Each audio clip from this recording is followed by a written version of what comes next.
Hey guys, welcome back to another Architect React. In this video, we're going to be reviewing an entire series called Assassin's Creed. Now, Assassin's Creed on first glance is this game about an assassin, very iconic character with a hoodie that pretty much has a blade that retracts from his hand, and he himself is an assassin throughout history.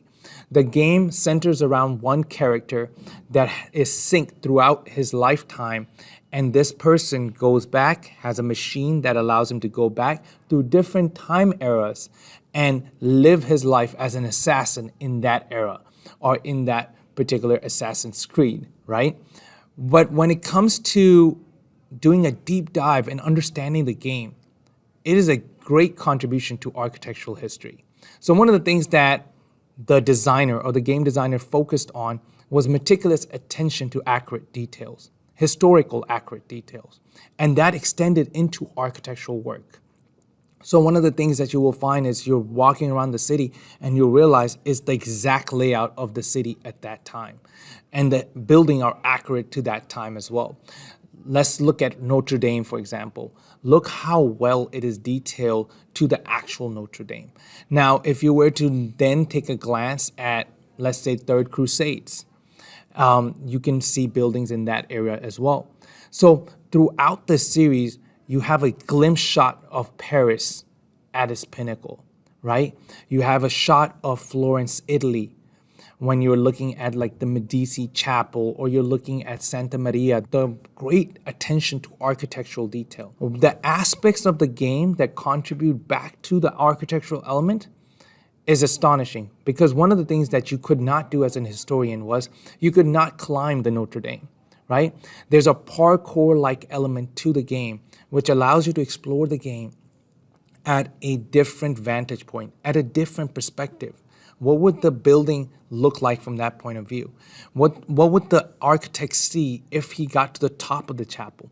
What would the Pope see from this window? And those things then start relating back to the city, right? Now you're looking at a dialogue that's happening not about the building, but about the urban context. It's about how that building is situated into that time. Now, another thing that is completely overlooked, and I'm a huge fan of when it comes to architectural anthropology, is how people dedicated their lives in that era. If you closely examine how people moved out throughout the ages, what clothes did they wear? Why was the architecture was the way it was?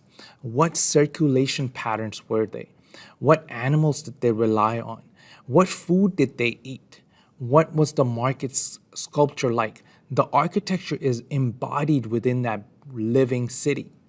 So when you walk through the Egyptian pyramid and you're walking through the history of the Arab land, you can see Arab tall houses, you can see mud brick, you can see that, and you can see how everyone is associated around the camel transportation, the trade, why the sacks are the way they are, all of those various things, and you can experience them firsthand. And again, the parkour-like elements allowed you to have huge shots of pretty much looking out at the vantage point of what the city would have been like at the pinnacle of its power. You have the ability to travel back in time and see the Parthenon. You have the ability to go back in time and see Greek mythology at its pinnacle.